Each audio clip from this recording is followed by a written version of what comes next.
હાલ અત્યારે અમરેલી જિલ્લાનું છેવાડાનું ગામ એવું વડિયા તાલુકાનું વડિયા મથક છે, જ્યાં અત્યારે વડિયાના ઢોળવા નાકા વિસ્તારની અંદર બાયુનો મોટો એવો સમસ્યા ઊભી રહી છે કે સ્થાનિક લોકોના ઘર વિસ્તારની બાજુમાં નકરો ગંદકીવાળો જોવા મળી રહ્યો છે કે ઘણી રજૂઆત કરવા છતાં ગ્રામ પંચાયતનો કોઈ ઉકેલ આવ્યો નથી। હાલ અહીંના સ્થાનિક લોકો સાથે આપણે વાતચીત કરવાની કોશિશ કરીશું। તો શું અત્યારે તમારી સમસ્યા છે? અમારે અહીં ગટર અડધા ગામનું પાણી આવે છે, આખા વિસ્તારનું ગટર હાવ પેક થઈ ગઈ, ઝાડવા એટલા થઈ ગયા, કોઈ સામું જોતા નથી। કેટલી વાર લખાવા ગયા તો અત્યારે બારી ખોલી થતી નથી, એટલું મચ્છર અને માખ્યું અને એટલી ગંદકી છે બધી, અને બધાય કચરો અહીંયા ગટર સાફ કરો કોઈ દે આવતા નથી ઝાડવા કાઢવા કોઈ દે આવતા, અને આમને બધું ઝાડવા એટલા મોટા થઈ ગયા છે। અમારે એવું કેમ? અને તમે રજૂઆત કરવા છતાં કોઈ આવતું નથી? કેટલી વાર અમારા ઘરના લખાય પંચાયતે તો કોઈ નથી, ને નથી સરપંચ મળતા, નથી મંત્રી મળતા। તમે શું કહેવા માંગશો? અમારે આ વિસ્તારની અંદર આ ગંદકીવાળો થાય છે, બરોબર, મચ્છર અને આના નાના છોકરાઓને આવા માખી મચ્છરથી બીમાર પડે છે। બીજી કે આ તડકાને હિસાબે આ કાદવ ગંધાય છે, આ ગંધાવને હિસાબે અમારાથી અહીં ઊભું રહેવાતું નથી। જે બપોરનું તાપમાનને હિસાબેથી આ ગંદકીથી ઉકળાટથી અમે ગુગળી ઉઠી છે, અને આ વિસ્તારમાં કેટલી વાર રજૂઆત કરી છતાં કોઈ તંત્ર અહીંયા આવ્યું નથી। અમે 5 વખત ટેમ્પા ભરીને હોતે પંચાયતમાં ગયેલા છે, છતાં આ ગટરનું કોઈ નિવેદન કોઈ કરી શકતું નથી। કાં ગટર બનાવી દ્યો, કાં ગટર બૂરી દ્યો, બસ આટલો અમારો। અને આ પ્રોબ્લેમ આ કેટલા સમયથી અહીંયા છે? અરે કેટલાય વર્ષ થયા છે, કેટલી વાર તો અમે ગયા છે અહીંયા હોતે પંચાયતે, જવાબ જ ના દેતા। ઓલો ભાઈ હતો ને તો એ ગયા હતા સગન બાપા, એ એકવાર આવીને હમું કરાવ્યા, હાથ જોવા જ નથી આવ્યું, ઓળખતા નથી અમે કી સરપંચ છે, એમે નથી ઓળખાય એને હસીન। અને જ્યારે ચૂંટણી નજીક આવતી રહ્યો ત્યારે શું થાય છે અહીંયા? અરે બધું આમ તો જોતો ખરા, આમ વાહે તો ફોટો પાડી લઈ જાય સરપંચ પાસે। હા, તમે શું કહેવા માંગશો આ મુદ્દા ઉપર?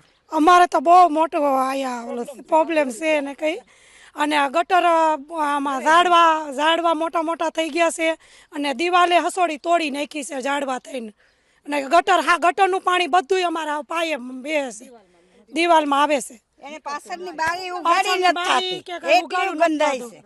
અને અહીંયા વિસ્તારના લોકોને રહેવું હોય તો મચ્છર ને ગંદકી વાળો તમને સમસ્યા ઉભી રહી છે કે રહેવાતું નથી, એટલી ગંદકી વાળો અને મચ્છર થાય છે, અને બધું ગટરનું પાણી અમારે રોડ માંથી અમારા ઘર પાસે આવે છે।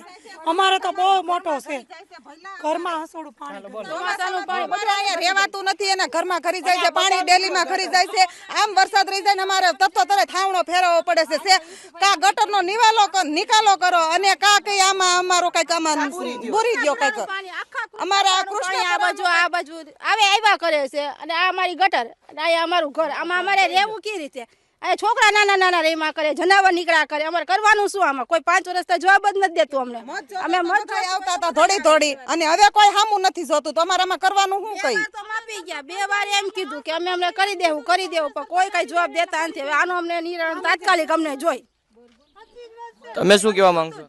બધા સરપંચ આવવાના હોય ને ત્યારે એમ કહે છે કે અમે સરપંચ થઈ જાય ને એટલે અમે તમારે ગટરનું કરી દઈએ, પણ અહીંયા આવે ને તો કોઈ કરી દઉં માપે લઈ ગયા છે ગટરનું, પણ ગટરનું હજી બનાવવા કોઈ આવ્યું નથી, બધું જોઈ જાય, માપ લઈ જાય, કરી જાય, પછી કોઈ આવે નહીં। અને જે દી ભૂંગળા નાખવાના હતા તેથી મોટા ભૂંગળા લઈ આવ્યા હતા, અને નાના ભૂંગળા નાખી દીધા, અત્યારે ભૂંગળું હાવ બુરાઈ ગયું છે, અત્યારે રોડ માથે પાણી નથી જતું, અને હવે જો એ નહીં આવે તો અમે લાયન તોડી નાખશું, એ ગટરનું ભૂંગળું અમે તોડી નાખશું, અને રોડ એમને રહે, જેને જ્યાં વાહન નાખવા હોય ત્યાં આખશે। પછી ગામો ગામ ભૂગર્ભ ગટર થઈ ગઈ છે, તો આ કૃષ્ણપરામાં જ કેમ કઈ થતું નથી? નવીન વિસ્તાર કોઈ કઈ સામું નથી જોતું, કેમ એનો અમારે કઈક નિકાલો નિવારણ જોઈ છે અમારે। તો શું તમારા એરિયામાં કચરાનું ટ્રેક્ટર નથી આવતું? કચરાનું ટ્રેક્ટર એકાત્રા રોજ આવે છે, પણ કોઈ નાખવા જવું જોઈને ઉકળા ધરવે છે।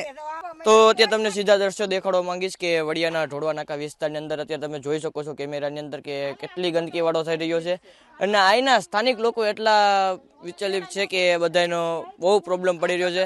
અહીંના સ્થાનિકોને રહેવાની પણ મુશ્કેલી પડી રહી છે। અહીંથી વડિયાના ગ્રામ પંચાયતને અહીંયા જાણ કરવાની છે કે જલ્દી આનું નિરાકરણ આવે। હું અબ તક ન્યૂઝમાંથી માહિર સુમરા, વડિયાથી।